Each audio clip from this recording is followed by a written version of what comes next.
so I will kick off. Thank you so much for joining me today. I'm Maya Welford. I'm a global wellbeing manager at a financial services company.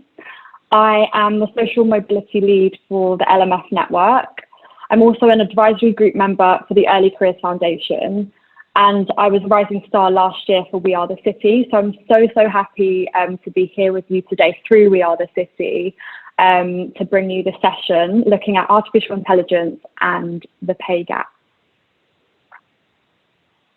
So in today's session, we'll be thinking about what are the pay gaps and why do they exist.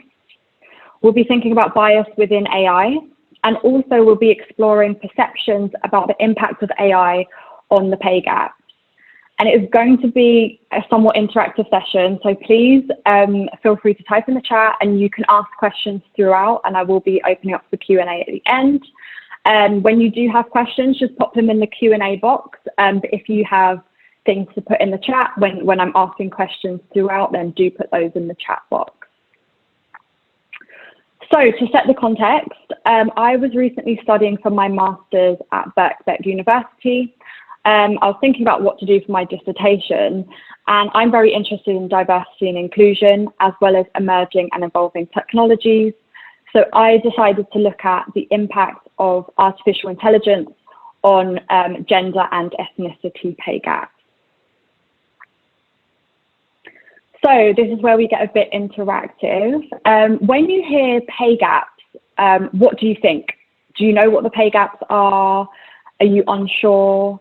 And we'll be covering this off in the next few slides, but I'd love to hear from you what you think about when you hear the term pay gaps. And we can see Maddie here, she's really excited about learning about pay gaps. Kirsty thinks about males versus females. That's an interesting one. Does anyone else think of anything when they hear pay gaps? Is it positive to you, negative to you? Do you not care? Do you care a lot? Do you think you experience them? So Maddie's saying difference in salaries between different demographics, pay disparity between men, women, black women, white women. That's touching on both gender and ethnicity. Between a native employee or a foreigner, disparity in pay, and it's usually negative. And yeah, usually negative. So yeah, thanks so much for sharing that. So now when we think about what pay gaps are, they're the average difference in remuneration, so pay, between working individuals from particular demographic groups. So when I say demographic groups, that could be gender, that could be ethnicity, and different types of demographics too. So to provide an example, the gender pay gap is the average difference in pay between men and women. But I do want to flag that the gender pay gap is different to equal pay. So equal pay is when people need to be paid the same, and that's actually entrenched in legislation. So it's if two people are doing the same job, they need to be paid the same, and that's actually required by law. But the pay gap arises, and I'll come on to explain why they exist and why they arise. But the difference with the pay gap is that they're actually the average difference in pay between men and women when looking at the labour market or within a particular industry. And then the ethnicity pay gap is the average pay difference between workers from different ethnic groups. And these are the two types of pay gaps that I decided to focus on during my research. So some facts that I thought were quite interesting. So did you know that the pay gap between, and this is looking at ethnicity pay gap, so the pay gap between the ethnic group with the highest, so the Chinese group, and the lowest, the Bangladeshi group, their median pays actually widened between 2012 and 2018. So what this means is that the ethnicity pay gap between that highest paid group and the lowest paid group actually widened over the 6 years from 2012. A foundation called the Resolution Foundation calculated that in Britain, our 1.9 Black, Pakistani and Bangladeshi workforce experienced a pay penalty each year of 3.2 billion. So essentially what this means is that workers from these backgrounds experience lower pay, and this leads to the ethnicity pay gap that we observe. And then the Fawcett Society, which is a charity, they created a day or a campaign called Equal Pay Day. Some of you might have heard about it. And essentially, this is the day in the year when women effectively stop earning relative to men when considering the gender pay gap. And last year, so in 2020, this was on the 20th of November. So essentially what the Fawcett Society is saying is that on the 20th of November 2020, women effectively stopped earning when thinking about the pay gap. So another bit of interactivity, why do you think pay gaps exist? Keen to hear your views of why you think they exist, and then I'll come on to explaining them.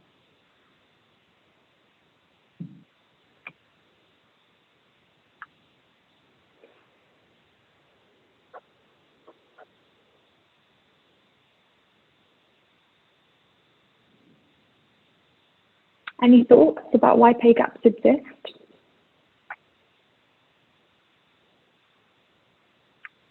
So yeah, Kirsty said women are not as good as asking for more money when taking a job during annual review, and that's a good one. I'll come on to that. That's one of my examples. Family leave, so yeah, maternity leave, parental leave. Someone said employees want to pay as little as possible. There's no confidence from people to ask for more, and this could be due to cultural backgrounds. Someone else has said traditionally women are in lower paying jobs and don't ask as much for a raise as a man. That's something else that I'll come on to. And Jack said this could depend on the hours you work, so part-time, full-time. So yeah, typically women have engaged more in part-time work than men, so this can contribute to the pay gap. Historical reasons with men in higher paid roles, yeah, absolutely. Someone else has said stereotypes or prejudice between different demographics, yeah, how skilled they are expected to be, how much time they might need to take out of work. And then historically and still mostly, people with the most societal privilege excel. So for example, male and white people. So yeah, I love all of these examples. And actually it's very, very complicated. So the pay gaps are very complex. They're produced and perpetuated by a whole range of different factors, including some of the ones that we've touched on already. So social norms, societal factors, historical reasons, and I'll come on to a few of these now. So there's loads of factors, as we've just touched on, but I'll deep dive into some of these. So the first one is biased recruitment and HR processes. So if we think about recruitment and HR, this is kind of the entry point of employees into organizations. If we think about psychometrics and psychometric testing, some companies use psychometrics to assess candidates while they're applying for roles. But actually, psychometrics do have a bit of a bad history. So when they were originally designed, they were designed for a particular demographic. So typically that's the white male group. And they can be criticized for being kind of designed on a particular group. And that actually results in them being biased towards a certain group and biased against groups that aren't within that group that they're biased towards. So they could be biased against certain groups like ethnic minorities or women. And actually this negatively impacts on hiring outcomes. So people might be less likely to perform well in a job interview or a process, but that's based on the fact that that psychometric assessment tool is biased against them, not necessarily due to having less of an ability. If we also think about CVs, so I think we've heard a lot about the fact that CVs can lead to bias. So that could be something from having your name on the CV. There's an often replicated finding is that within CVs, certain names, so more white sounding names, are more likely to be called back for an interview compared to more foreign sounding names or less British or English sounding names. And this is a very much replicated finding. And this has been found even when the CVs have been identical. And actually going on to this CV point, I know a lot of companies have reflected on that and have actually made CVs blind. So they've done blind CV processes where they've stripped out, name, kind of date of birth and those kind of factors. But actually, if we think about extracurricular sections of CVs, and if we use the Duke of Edinburgh Award as an example, Some particular demographic groups may be more likely to engage in things like the Duke of Edinburgh Awards that might be more accessible to them. So actually, even though their name or their gender may not be necessarily identifiable through their CV, actually bias can still arise because they might be engaging with particular activities that interviewers might kind of be more impressed by, but actually they might not have necessarily a bearing on their actual performance or potential in the role. If we think about gendered words in job descriptions, so actually there's job descriptions and there's research that's found that within certain job descriptions and job roles, there's some quite gendered words. And actually there's been some statistics which I can call out to you. So research by OpenReach found that women are 50% less likely to consider roles that have a high level of male gendered words in the job adverts. But actually, when they were presented with kind of gender neutral or gender inclusive words within the job role, their interest in the role increased by more than 200%. And actually 60% said that this was because of the way that the job post was written. So here, I think we can really see that if there's bias within the recruitment or HR processes, this can lead to disproportionate outcomes, which can ultimately impact the gender and ethnicity pay gap. And I do want to flag that this is not necessarily just at the application phase, but also this can happen within when the employee is actually at work. So if we think about performance reviews, some performance reviews, maybe not so anymore, but maybe historically, may have been designed and developed for a particular demographic group. So therefore, when reviewing all employees, those who the performance review was initially designed based on may do better, and then those other groups may be disproportionately impacted. So reasons for migration is another factor why this might contribute to the gender and ethnicity pay gap. So in particular, this one is for ethnicity pay gap. So as we touched on earlier, the Bangladeshi group is the kind of lowest paid group, and this has a great pay gap compared to the Chinese group. So in 2018, the Bangladeshi employees earned on average 20.2% less than white British employees, but actually Chinese employees earned 13.9% more than white British employees. And thinking about some of the explanations for these, and these are definitely potential and very partial explanations. As I mentioned before, pay gaps are very complex and loads of different factors contribute to them. So this is just one potential example or explanation. So this explanation between the gap between the Chinese and Bangladeshi groups could be due to historical reasons for their migration into the UK or other countries, the wealth of their home countries, and then the difference in their average socioeconomic status within the UK or whatever country that they're working in. So if we dig a bit deeper into this and think about the reasons for migration, so the majority of Bengali people within the UK today, they emigrated from Bangladesh between the 50s and the 70s in search for stability and work. And this was really following conflict in West Pakistan. But on the flip side, there's quite a much longer history of Chinese migration in the UK. But actually more recently during the 90s, as China and Hong Kong grew wealthier, there was actually an increase in students from these countries into the UK and other developed countries. So actually a further potential explanation could be the wealth of their home countries. So if we think about China, it's very much more economically developed than Bangladesh. So this could be another kind of influence on the ethnicity pay gaps that we're observing in the UK. But something that I felt was really, really important to call out was that the Bangladeshi and the Chinese groups within the UK, they're actually some of the smallest proportions of those employed within the UK. So actually we need to really question the accuracy of the estimates of their pay and then the pay gap when thinking about these groups and the ethnicity pay gap. So that's just something to call out. A further factor is negotiating pay, and I know that some people already raised this on the chat as a factor, but actually there are quite mixed research findings around this. So some research found that women are less likely to negotiate their pay, and then that could lead to the observed gender pay gaps. But actually, some more recent research actually found that women are as likely to negotiate, but they're actually less likely to be successful when they do ask for more. So there's something here about negotiation, and I don't think the results are necessarily conclusive, but it could be that they're less likely to negotiate, but it could also be that actually they might be as likely to ask, but they might not be as successful. So I think that one's quite an interesting point, and it's interesting that people have brought this up already in the chat. And then thinking about cognitive bias. So cognitive biases really do help humans to find mental shortcuts, to help navigate common situations in life, but actually they can lead to very detrimental and unfair outcomes and can contribute negatively to the pay gap.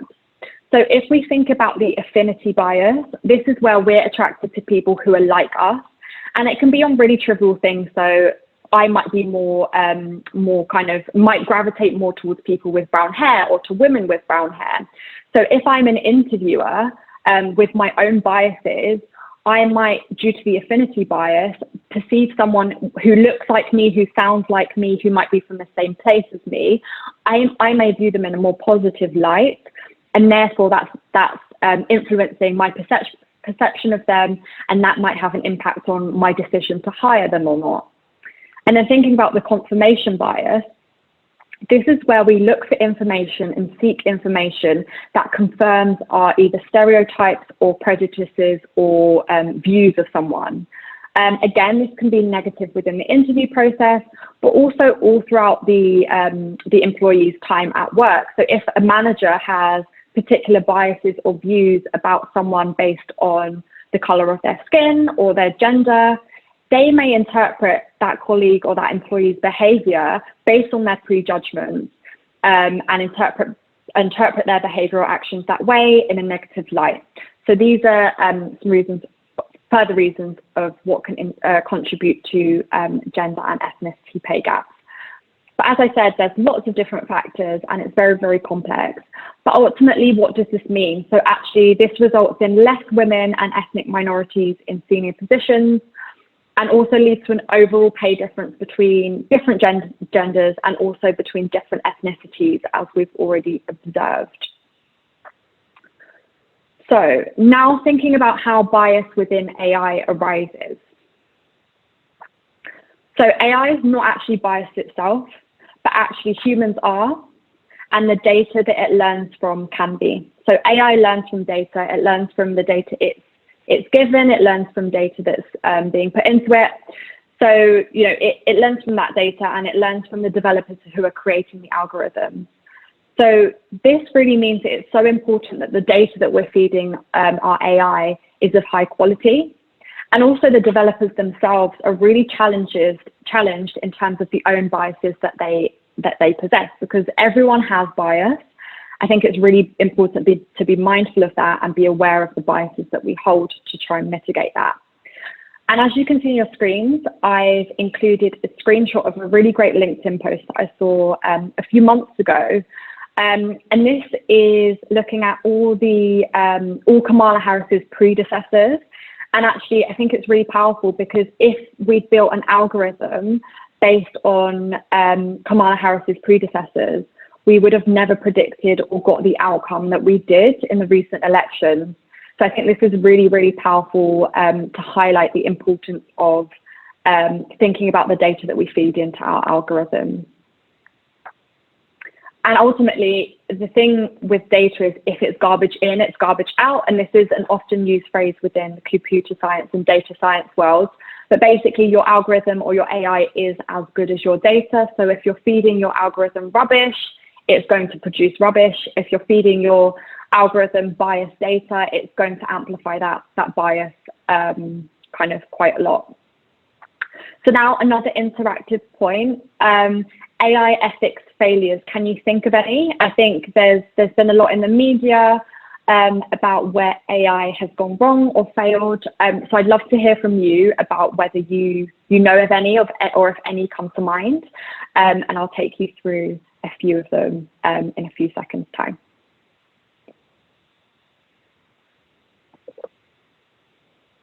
And yeah, there's some interesting points. So someone said, has anyone else find that Alexa understands male family members better than you? So training on male-dominated sound clips. So yeah, this may not necessarily, this could kind of point towards an AI ethics failure. Has anyone else got any examples of AI ethics failures?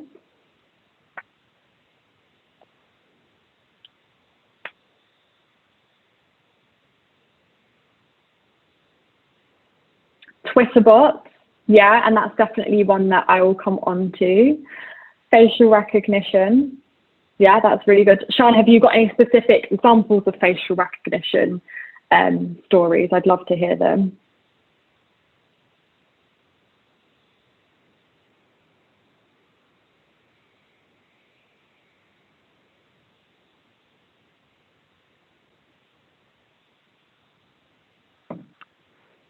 And then I've seen a question from Kirsty, so thank you, Kirsty. What sorts of words could be considered male-gendered words that might be used in a job description? So these are things like competitive, leader, assertive, and then if we think about kind of typically female-related words, these might be more things like support, support versus lead for male. But there's lots of research on this online, so definitely do give it a Google. I think Monster Jobs recently did some research on it, and the one that I mentioned on OpenReach as well. Cool, okay, so let's go through some examples of AI ethics failures. So the justice system. So a computer program was used by a US court for risk assessment, and actually it was found to be prejudiced against Black prisoners. So this software was developed to assess whether offenders were likely to re-offend following release. And it would rate them from, low risk to high risk. And as you can see on your screens, we've got James, who's a white male, and we can see his prior offences, so domestic violence, assault, theft, drug trafficking. So quite a few prior offences. And he was deemed low risk of reoffending, but actually he did go on to commit grand theft. If we compare this to Robert, his prior offence, who's a Black male, his prior offence was 1 petty theft. He was classed as being medium risk by this computer software, and actually he went on to commit no subsequent offences. So it was found that this computer program was prejudiced against Black prisoners and more likely to label Black defendants as likely to reoffend. And really this raises a lot of questions around the disproportionate and unfair impact of AI on different ethnic groups, which I found quite shocking. Another example of an AI ethics failure was back in 2018, Amazon actually found that their algorithm used during their recruitment process was biased. So it was based on job performance data within the company. And to explain why their algorithm led to disproportionate outcomes was because white men had historically had the highest performance ratings. The algorithm gave higher scores to white male applicants who were applying for their jobs at Amazon. And actually Amazon had no kind of immediate or obvious fix for this algorithm. So they had to simply stop using it. So that's another example of how AI goes wrong and can have disproportionate impact. A further example, and I know someone brought this up, is Tay. So back in 2016, Microsoft developed a chatbot that they released on Twitter. And actually, so this chatbot was learning from Twitter. It was learning from different users on Twitter. So it was being fed data from tweets. And actually, white supremacists kind of hijacked this, kept tweeting Tay, this new chatbot. And actually, Tay turned into a misogynistic, racist, homophobic chatbot, which had to be pulled from Twitter after just 16 hours after it was launched. So I think this, again, really shows the power of AI and the fact that it can be influenced in quite a negative way. And then my final example for examples of how AI ethics has failed in the past is the recent ALevel Results issue. So there was an algorithm that was used to decide students' grades during the exams last year, because exams were cancelled in the UK, so A-level exams. And actually, this had very disproportionate outcomes. So to provide an example, students within a sixth form college in East London, they experienced very high proportions of downgrades. So actually 47% of their students had their results downgraded. And kind of looking across all schools within the UK, there were particular pockets of schools that got significantly downgraded, whereas there were other schools, so I guess more private schools, that actually experienced some levels of upgrades or actually meeting the grades. So again, showing really disproportionate outcomes that AI can have. So now thinking about perceptions about the impact of AI on pay gaps. And again, I guess this is why a lot of you are here today, to really think about the impact of AI on pay gaps and what my research found. So I'd love to hear from you. Do you think AI will help to hinder or help progression towards closing the pay gap? So do you think AI will be positive for the pay gaps or negative for the pay gaps? And I'd love to hear about it. And yeah, Kieran, absolutely agree. And nice to see you here, Kieran.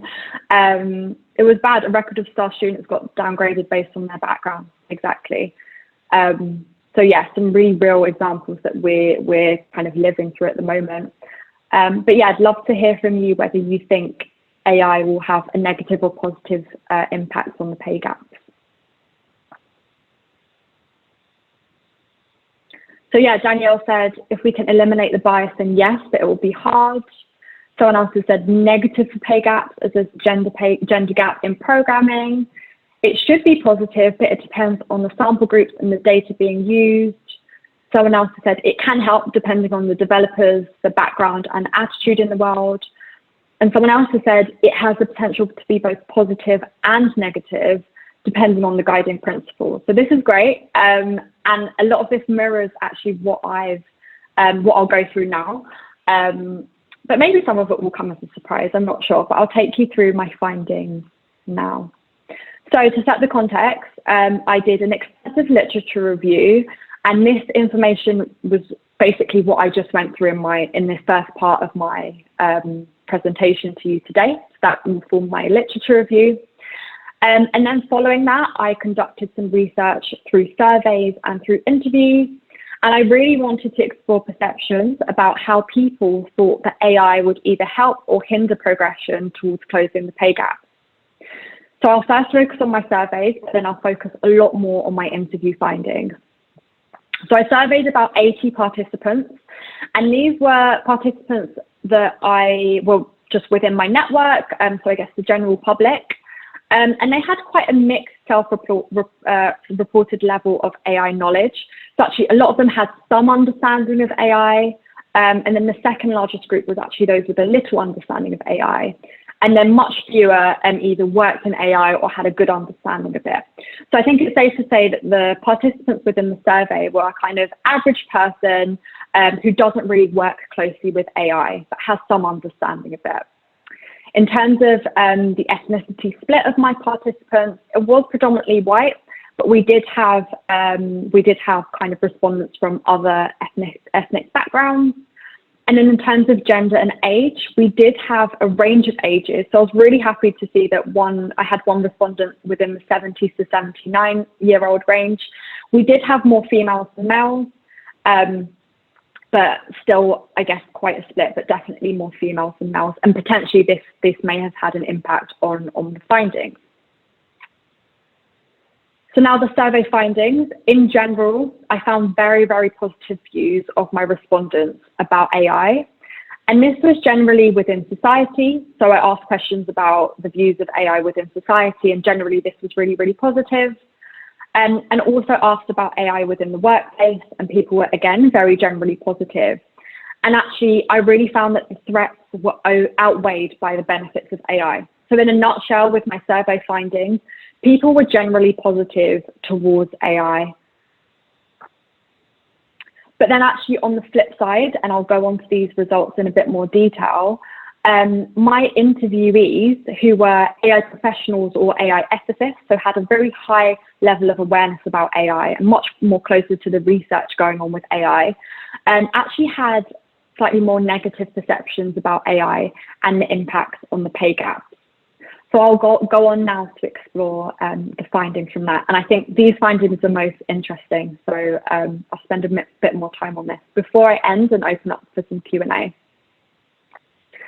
So the first theme that I found was the sheer power of AI.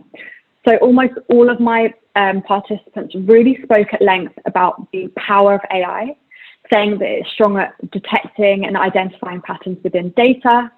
And I put quotes across the upcoming slides. So someone said, the AI is geared to do well beyond the ability of the human eye. So it really, really demonstrates the power and the potential of AI. And actually someone else mentioned that this power of AI can be used to identify issues or potential issues within data linking to or contributing to gender and ethnicity pay gaps. The second theme identified was about AI exacerbating pay gaps. So most of my participants actually expressed a real big concern about AI having detrimental impacts to the pay gap. So I know quite a lot of you have touched on that in the chat already. But actually this contrasted with my survey findings quite a bit. And then some other participants, my interview participants, actually struggled to see the role that AI could or would play. And I think this could partially be explained by the fact that some of my interviewees were not that kind of aware or knowledgeable about gender and ethnicity pay gaps.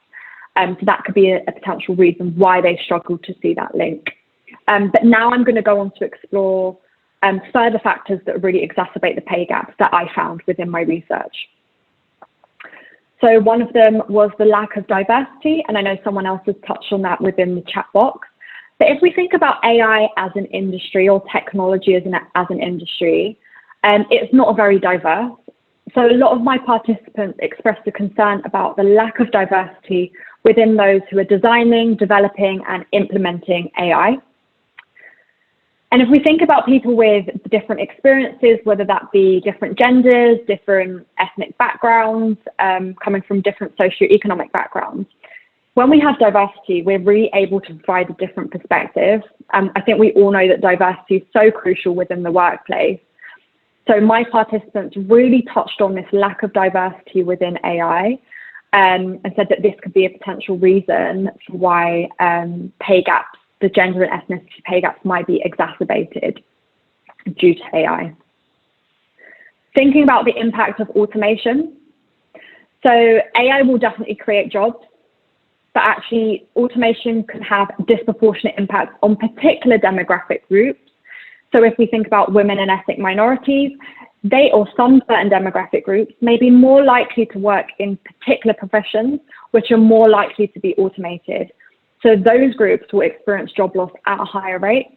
So ultimately that will have negative impacts on gender and ethnicity pay gaps, because while AI will create jobs, these jobs may be less accessible to a wide range and a diverse range of groups, and maybe particularly accessible to those who are already engaging within the technology field, which we already know is very kind of male dominated. So this impact of automation could not only take jobs, which has a disproportionate impact on particular groups, but actually create jobs that are kind of exclusive and inaccessible. Another reason was bias. So this is raised quite a lot throughout all of my interviews. And this is grouped into three main areas. So that's bias data sets, so bias within data, human bias, and then also bias within society. And again, I've highlighted this within the quotes we've got. So if you only use historical data and you don't get rid of your bias, whatever you're going to predict and go on to predict with your AI is going to fundamentally be biased, because your future is no longer a representation of your past. So to put this into context, if we're teaching an algorithm based on a workforce that has been typically white and male and middle class, the algorithm is going to learn that white male middle class is the ideal candidate, and will select and put forward candidates which meet that demographic. So actually, it's really, really important to try and clear your data of bias before feeding it into your AI.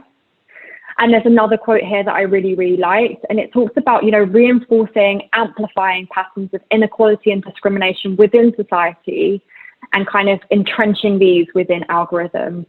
And these already exist within societies, but actually they're kind of becoming entrenched in AI.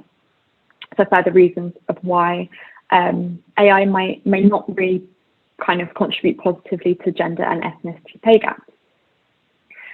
And then actually something that I felt was really, really important for me to flag was following my dissertation research, following kind of me putting it out there and writing it and publishing it.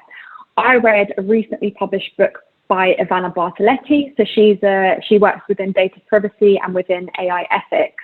She's written a really great book that I'd 100% recommend to all of you. It's very accessible, easy to read. And actually she really touches on the fact that we shouldn't blanket term kind of issues within AI as bias or kind of bias within data or bias AI. But actually, we really need to call out when something is racist. So if AI is discriminating based on race, it's racist. So I think this is something that we need to move beyond softly labeling something as bias, but actually call it out for what it is. So this is something that I really wanted to call out to all of you. So my final theme that I found through my research was thinking about opportunities of AI. So some kind of potential opportunities of AI that may help close the pay gaps. So the main areas from this were inclusion and accessibility. So making the field more diverse and inclusive and accessible. And the main reason that was often cited during my research was this education piece. So embedding learning about technology and AI within education was cited as a key way that we can increase inclusion within AI and technology. And I think this is summed up really nicely by one of the quotes that you've got on your screen. So this isn't just thinking about embedding AI into education within the UK or within the West as well, but actually globally. So people and children globally can have access to AI and technology, and then they can really help to shape the algorithms and the AI that are being developed to help mitigate or reduce the disproportionate impacts that AI can have. So in a nutshell, to summarize my interview findings, there was a really large consensus on the power of AI.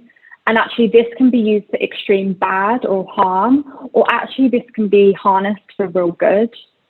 So to this end, it's really important to consider ethics within AI. There was a real concern about its impact on the pay gaps.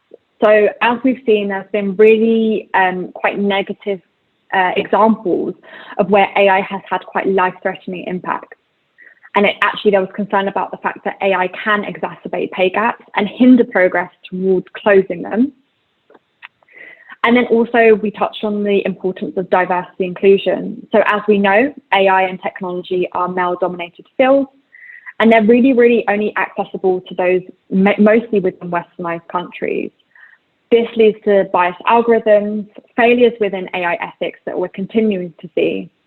And really, as we know, diversity inclusion is really, really fundamental to improving the field. And this could have an indirect positive effect on narrowing ethnicity and gender pay gaps. So in terms of recommendations, and what I'd love for you to do as I go through these recommendations is let me know if you think one of these recommendations particularly stands out to you as being really effective or potentially really effective or important. So I'd love to hear about your views on these recommendations. So kind of my recommendations were harness the power of AI for good and actually think about mechanisms to prevent this harm. So that's going back on one of my key findings from my interview research. Increase inclusion and diversity within the field. Include and embed AI and technology into core education. So I think we're beginning to see this as there's been such a focus on technology recently. But I think this needs to happen globally. We need to make sure that children growing up have access to AI and technology. We also need to seek and mitigate disproportionate impacts of AI on those groups who are already marginalized. So this is, I guess, a call out to those who are developing AI or technology. Think about groups that are already marginalized or disproportionately impacted, and think about how whatever you're developing may have a negative impact, and seek to mitigate that earlier on, and always question new technology. So something that I've observed is that when new technology is released, I think a lot of people get quite excited and think that, oh, this is new technology and it can't be unfair and it can't be biased or disproportionate. But, you know, as we've been seeing, it does have disproportionate outcomes, and it can lead to quite big ethical failures. So a key recommendation I took away from my research was always question new technology, because you don't know what disproportionate impacts it might have. So my main conclusion was that due to the power and prevalence of AI, it could very well negatively impact progress towards closing the pay gaps. And I think I largely saw that through my interview findings. But what I really hope is that through my research, I've shone a light and brought this into conversation, and hopefully adopting some of these recommendations could mitigate this and actually lead to fairer outcomes. But I'll look now at your comments. So yeah, someone said, agree with all of them, particularly points 2 and 3, so inclusion and education, and would also include ethics. So I love that. Someone else has said, organizations and institutions need to set up groups looking at AI and ethics, who questions models that they're using and their associated risks. That's a great one. And I know organizations are starting to do that. So hopefully we're moving in the right direction. So Danielle said points are definitely needed. Perhaps point 1 is quite vague and it could be abused. Absolutely. And I think, yes, definitely people could maybe hide behind this thing of, oh, we're using AI for good, but actually they may not be. So that's a really great point. Thank you, Danielle. And Karen said definitely inclusion and diversity. So thank you so much for being so interactive. So I'm going to hand over to, or open up for Q&A now, and I've seen a few already. Alicia, yeah, we will be sharing this recording and it'll be on the We Are the City website. But this is what I leave you with, and I've got a few questions already, but if you do have any questions, please put them in the Q&A box, and then after that I'll wrap up. So Maddie has said, why do you think there was such a difference between your interviewees and survey participants? That's a great question. I think that it's probably due to the different levels of knowledge. So as you know, my interview participants were 10 AI ethicists or AI professionals working within the field, so working with AI day in, day out. And on the flip side, my survey participants had perhaps, much less knowledge of AI and artificial intelligence. And if we think about where these different groups are getting their information about AI from, the AI professionals and ethicists are working with AI, so they're either seeing it firsthand or up to date with the latest research. In comparison, kind of people like you and I, the day-to-day people, we are reading the media, seeing what's in the news. So I know while there's been lots of cases about issues with AI and AI ethics failures that we're reading about in the news, actually, I think some things relating to AI can be sugar-coated, and sometimes some of the narrative is, oh, AI is this brilliant, amazing thing, which it is. But actually, I think sometimes maybe the general population may overlook the kind of detrimental impact that AI can have. Further question, for those of us not with a tech background in the workforce, how can we upskill ourselves? This is a great question, Petra, and I don't have a tech background, so I'm similar to you there. But for me, AI is something that's really, really interesting. So in terms of upskilling myself, there's some courses on Coursera or Code Academy, and they're free, and they really help you to learn the basics about AI and technology and data and coding, all of this good stuff. So I definitely say go out and explore courses on things like Coursera. I'd also say reach out to your technical team. So for me, within my role, we have a people analytics team, and they have data scientists there, behavioral scientists there. So I'm really interested in what they do. So I'll act actively kind of try and reach out to them, have like a 15 or half an hour chat with them to learn more about what they're doing. And actually, it's quite interesting within your workplace to learn about what's going on within data, and also whether people in your team are developing algorithms for the workplace. So it could be really interesting for you to reach out to those certain teams and have some discussions, because it's definitely a growing space. Someone else has said, how can we use this to really make an impact in the world of work? So I like that question. It's quite a broad and big one. I think we can talk about this. So definitely, if you've enjoyed today's session and you've picked up like a really interesting point, please do share about it on your social medias. I'm on LinkedIn, so do feel free to connect with me, tag me, and let's keep the conversation going. I think what's really important is that people like you and I, so people that aren't necessarily from tech backgrounds, and I know there might be some people on the call who are from tech backgrounds, but for people who are not necessarily from tech backgrounds, I definitely say we need to be having these conversations. We need to be kind of saying that it's not just developers' issue, it's not just on developers, but actually it's everyone's issue. And we should all play a part in shaping artificial intelligence and technology. So I think the key thing is to continue having conversations and raise these as important points, so they stay in either leadership's mind or those who are developing technology, their mind as well. Someone else has said, the points you've raised are very valid. How would you advise the topic is approached with employers when challenging gender and race-related pay gaps? So I think what's great is that there's such an increased focus on the pay gaps at the moment.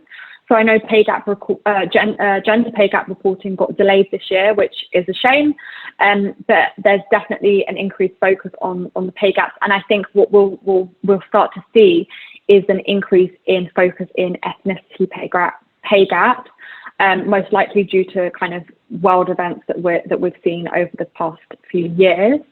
But in terms of how approaching this topic with employers, again, if your company is over 250 employees, that means that they have to report on gender pay gap.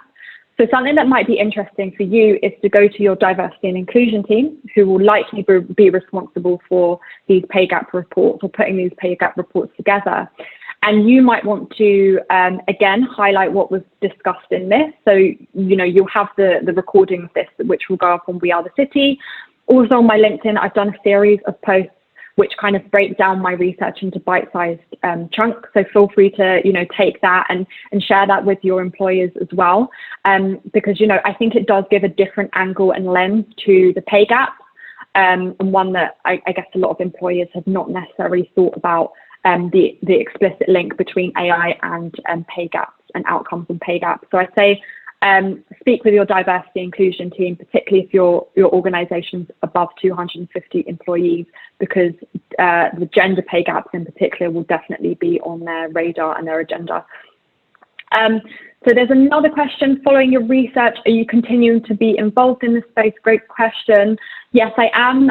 So as I said, I've done a series of LinkedIn posts, so do go have a look. I've also joined my university, so I was at Birkbeck University for my dissertation research, and I've joined their alumni network for the Centre of Innovation. So I've recently joined that alumni network, and I'll be doing all sorts of things with them, whether that be talks or articles or blog posts or information sessions with them. So yeah, do look out for that, and I will be continuing to discuss this topic on my LinkedIn and probably some further information sessions as well. So yeah, thank you for that question. I think that's it in terms of the question. We will be sharing a recording. Sorry, I've just seen another question. Is it worth highlighting that the headline figure is not the full story when it comes to your company's gender pay gap? Yes, so that's absolutely true. The headline figure is not the full story. So I think a lot of the time when we see, oh, there's like a 28% or like 28% pay gap, I think what's really important with pay gaps is that there's still a bit of a misunderstanding about what pay gaps are. And that's why earlier on in my research or in my presentation to you today, I really wanted to call out the difference between equal pay and the gender pay gap, and ultimately to remind you of this, equal pay is where it's mandated in legislation, and it's where two people doing the same role need to be by law paid the same. So when we think about gender pay gaps, I think sometimes people think, oh, this means the company is just paying their men doing exactly the same role way more than the women doing exactly the same role. That's not true. So I think, Sean, for you, something really worth highlighting for kind of people that you're having chats with is this difference between equal pay, which is required by law, and the pay gap. Because I think there's still a bit of a misunderstanding about that. I'm going to hand back over to Ellie now from We Are the City. But thank you so much for joining me over your lunchtime. I've really, really enjoyed sharing this with you. I hope you found it interesting. And if you'd like to learn more or have a chat, do connect with me on LinkedIn. And yeah, see you next time. I'm also doing a session in a month's time, and that's on all things mentoring. So if you're interested in mentoring, do come along. That's on the 22nd of April. Thank you.